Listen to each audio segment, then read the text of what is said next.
I want you to note our objectives for today, which should seem familiar as you've just attempted to answer questions about them on the pre-quiz.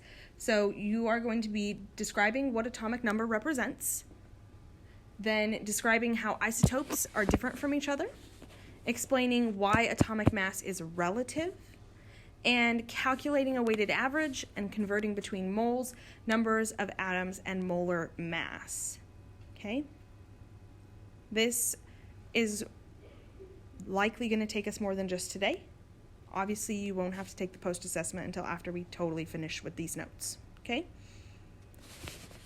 So, let's launch into it and talk about differences between atoms. We learned in the previous lesson that all atoms are made of the same particles. They're all made of protons, neutrons, and electrons. Those three particles are in all atoms. But not all atoms are the same because those protons, neutrons, and electrons are combined in different amounts. There's different numbers of each in different atoms.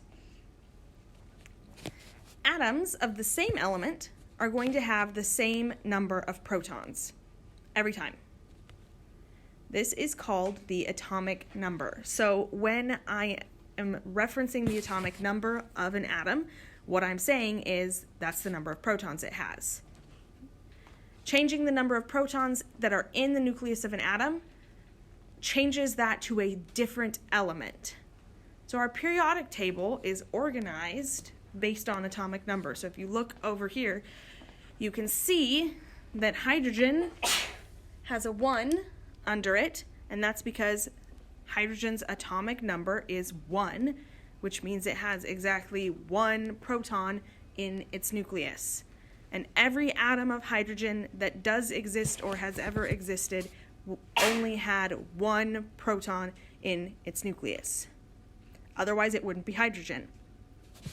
If we add a proton, if we were somehow able to jam another proton in there, it would go from being hydrogen to being helium instead. So the atomic number defines what element you're dealing with. Change the atomic number, change the element.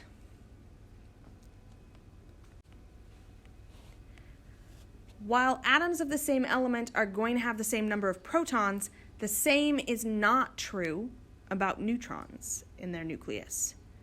Okay? When atoms that are the same element, which means they have the same number of protons, have different numbers of neutrons, we call them isotopes. Take, for example, hydrogen. Let's look at some isotopes of hydrogen. Okay? We have the first isotope, protium. It has an atomic number of 1, which means it's hydrogen, but it has no neutrons in its nucleus. Then we have deuterium, which is still hydrogen, which means it's still going to have 1 proton in its nucleus, but it now does have a neutron in its nucleus. And then lastly, we have tritium, which is still hydrogen, so it still has 1 proton in its nucleus, but now it has 2 neutrons in its nucleus. And it's a little bit unstable. You won't find tritium in nature. It's a little bit radioactive, so it breaks down. Okay? But it is still hydrogen, and it does still exist, just usually lab-made. Okay? So if the element isn't changing, what is changed? What is affected by changing the number of neutrons? Well, you're going to affect the mass of these isotopes. Okay? When we are trying to identify an isotope, you have to know its name, or if you have its atomic number, you can get its name, and its mass. So the mass number of an atom is found by combining the number of protons and the number of neutrons. So the mass number for protium would be 1, for deuterium would be 2, and for tritium would be 3. Okay? So their masses are different, not their substance, what they are. They're the same element, We've just changed their mass slightly. And the mass number, which we just said, the number of protons and the number of neutrons in the nucleus of an atom. It's a good question. So protium is the name specifically given to the isotope of hydrogen that has no neutrons. So if you had an isotope of helium that had no neutrons, it would not be called protium. It's a good question. Okay. And it segues very nicely into the next topic, which is how do we name isotopes? Okay, those three isotopes, they each have specialized names. Generally speaking, you don't always see that. Usually what you see is one of two ways to name an isotope. And that is with hyphen notation. So that's when you're going to take the mass number and add it to the end of the element's name using a hyphen. So that would look something like tritium, instead of being written as tritium, would be written as hydrogen-3. We put the mass number at the end of the name using a hyphen. Or you can write it with its nuclear symbol. So you're going to take the element's nuclear symbol from the periodic table, and then you're going to put a superscript of the mass number and a subscript of the atomic number on it. So that would look like uranium-235 would instead be written as a U with a superscript of 235 and a subscript of 92. Okay. A specific isotope of an element may occasionally be referred to as a nuclide. So this is just a vocabulary word for you. Okay, they might say the nuclide deuterium. So when they're saying nuclide, they're referring to any one specific isotope. And then while isotopes do have different masses, they still behave the same chemically, because how an element behaves chemically is largely dependent on the number of protons and electrons in it and not on its mass. So simply changing the number of neutrons and changing the mass of an atom isn't going to suddenly make its chemical behavior change dramatically. So all three of those isotopes of hydrogen, that we talked about, they would all behave similarly chemically, even though they have slightly different masses. Let's talk about atomic mass. We discovered yesterday that atomic masses are very small. And because they are very small, they become clunky to use in equations and calculations, right? You wouldn't want to be writing out 1.277 times 10 to the negative 31 all the time when you're doing these calculations, right? That's not the exact mass of any specific atom, but it's similar in size. So we would want instead to express them with slightly smaller numbers. So what scientists did is they came up with a new unit to express the masses relatively. So by relative, I mean they're expressing the mass compared to the mass of another object. Okay? So scientists arbitrarily assigned carbon-12 to have a mass of exactly 12 unified atomic mass units. Okay? So one unified atomic mass unit is 1/12 the mass of a carbon-12 atom.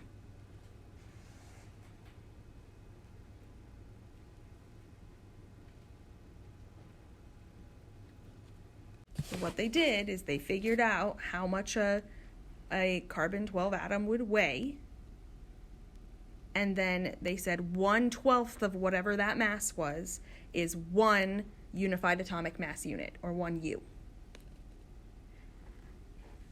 And then they compared the masses of other atoms to that.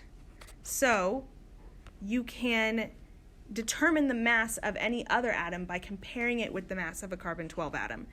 The mass of a hydrogen atom is approximately 1/12 of a carbon atom. Okay? So it's very close to 1U.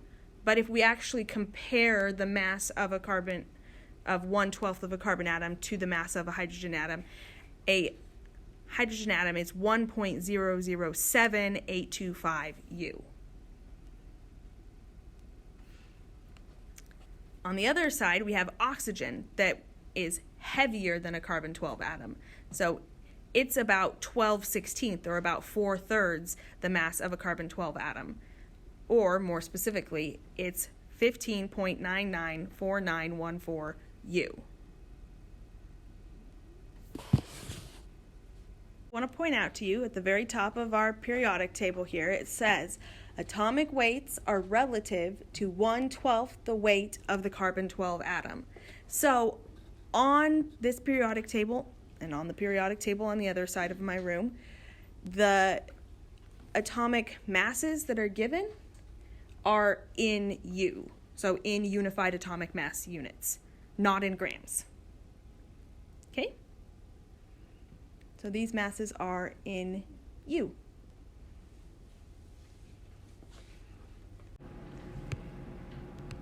Now, we can also measure the masses of all our fun little subatomic particles that we learned about yesterday in unified atomic mass units. So the mass of an electron is 0.000546 U. The mass of a proton is 1.007276 U.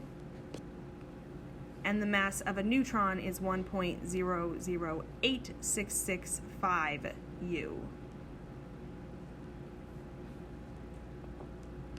I want you to notice that one proton and one neutron, their masses are close, but not exactly equal to 1 U.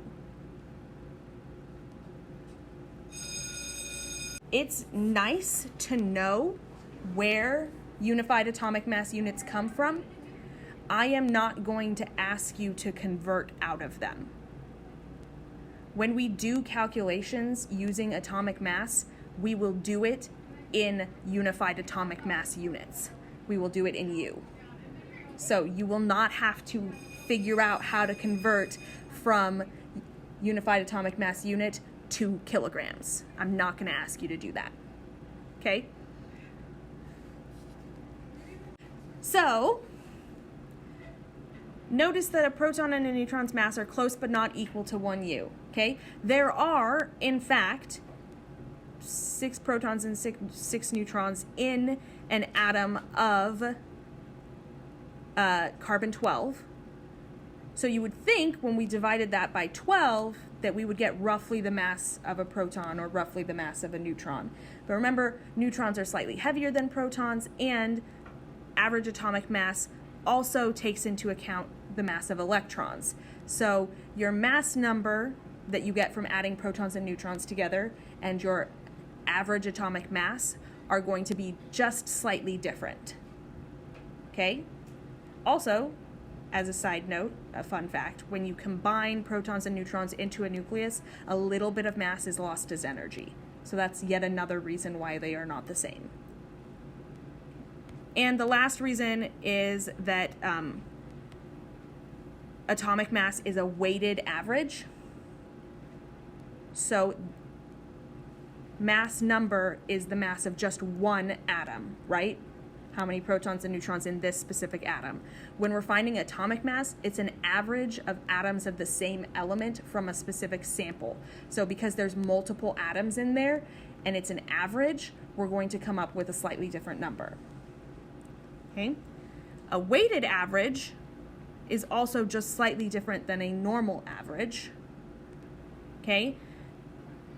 Atomic mass is the weighted average of the naturally occurring isotopes of an element. And weighted averages take into account not just the masses of each individual item, but also their relative abundance in that sample. Okay? So, for example, to help clarify this a little bit, if I have a box and it has 2 different sizes of marbles in it, and roughly 25% of those marbles have a mass of 2 grams, and 75% have a mass of 3 grams, how are we going to calculate the weighted average of this sample?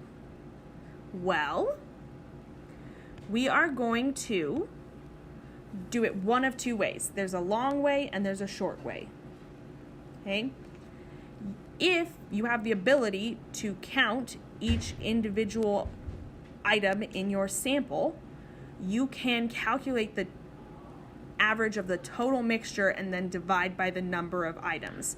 So let's say we counted and we had exactly 100 marbles. Okay, then we knew that exactly 25 of those marbles weighed 2 grams. Then we could say that the weight of those marbles was 50 grams. And we knew that there was a total of 75 marbles that had a weight of 3 grams. The weight of those marbles would be 225 grams.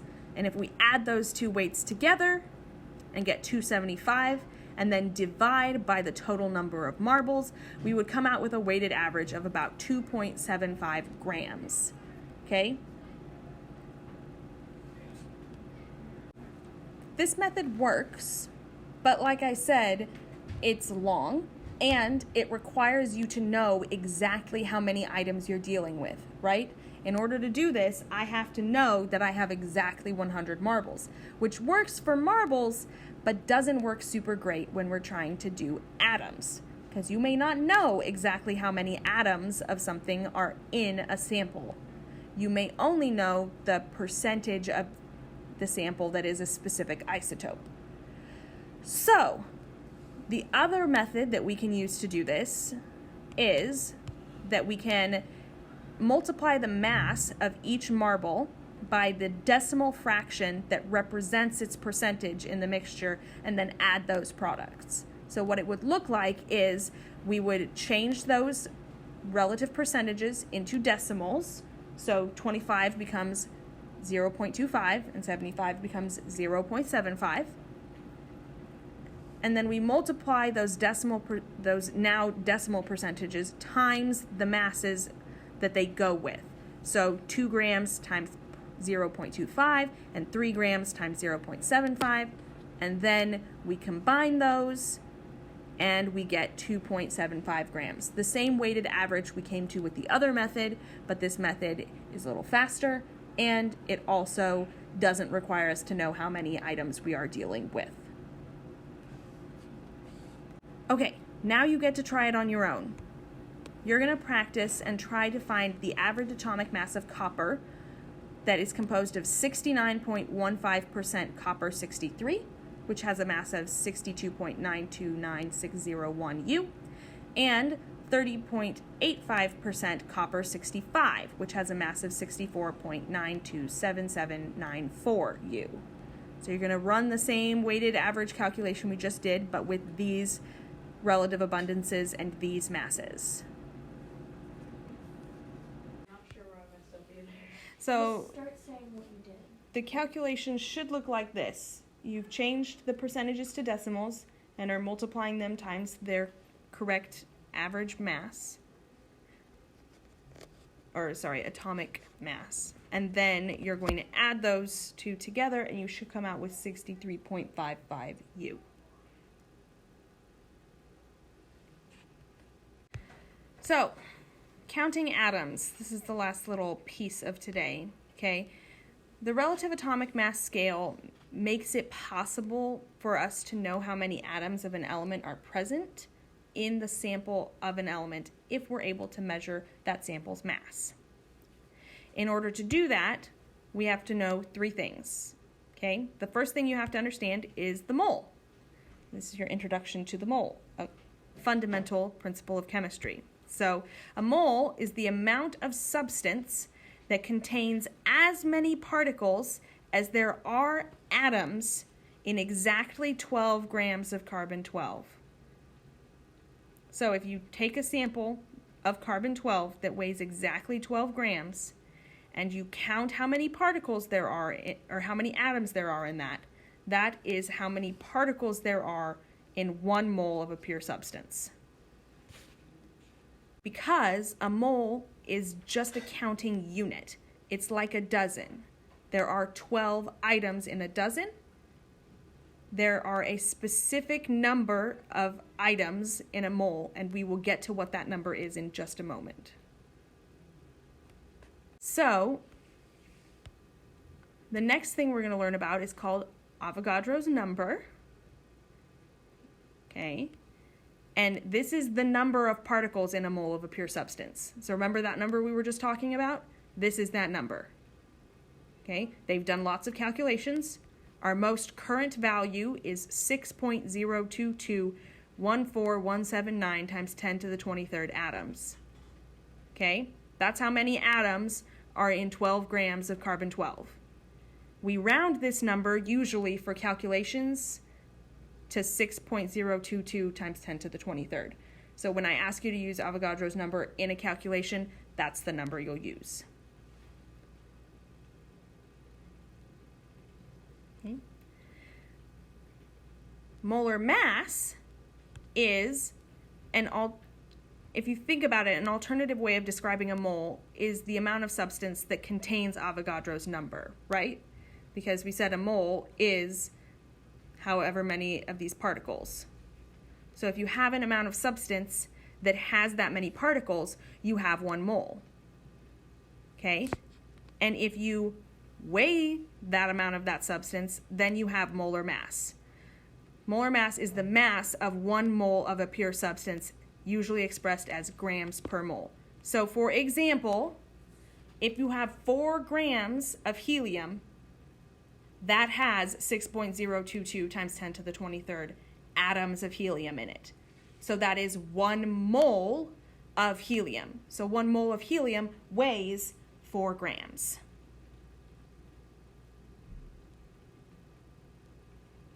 We know this from calculations.